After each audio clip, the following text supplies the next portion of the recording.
मत्स्य अवतार भगवान विष्णु के प्रथम अवतार है।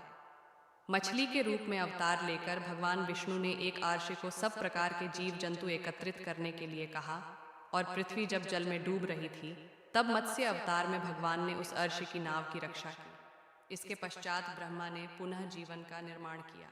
एक दूसरी मान्यता के अनुसार एक राक्षस ने जब वेदों को चुराकर सागर की अथाह गहराई में छुपा दिया, तब भगवान विष्णु ने मत्स्य रूप धारण करके वेदों को प्राप्त किया और उन्हें पुनः स्थापित किया।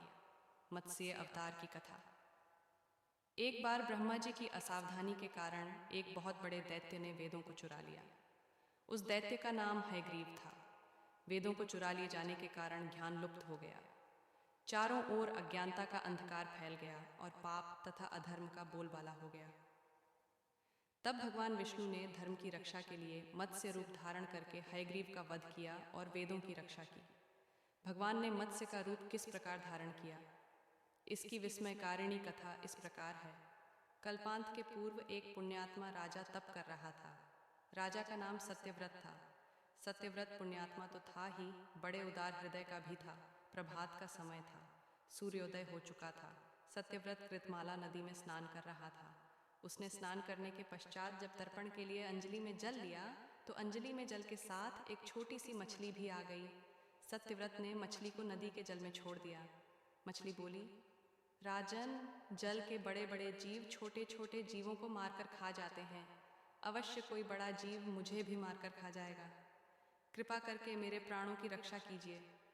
सत्यव्रत के हृदय में दया उत्पन्न हो उठी। उसने मछली को जल से भरे हुए अपने कमंडलू में डाल लिया। तभी एक आश्चर्यजनक घटना घटी। एक रात में मछली का शरीर इतना बढ़ गया कि कमंडलू उसके रहने के लिए छोटा पड़ने लगा। दूसरे दिन मछली सत्यव्रत से बोली, राजन, मेरे रहने के लिए कोई दूसरा स्थान ढूंढिए, क्योंकि मेरा शरीर बढ़ गया है। मुझे घूमने फिरने में बड़ा कष्ट होता है। सत्यव्रत ने मछली को कमंडलू से निकालकर पानी से भरे हुए मटके में रख दिया। यहाँ भी मछली का शरीर रात भर में ही मटके में इतना बढ़ गया कि मटका भी उसके रहने के लिए छोटा पड़ गया। दूसरे दिन मछली पुनः सत्यव्रत से बोली, राजन, मेरे रहने के लिए कहीं और प्रबंध कीजिए, क्योंकि मटका भी मेरे रहने के लिए छोटा पड़ रहा है।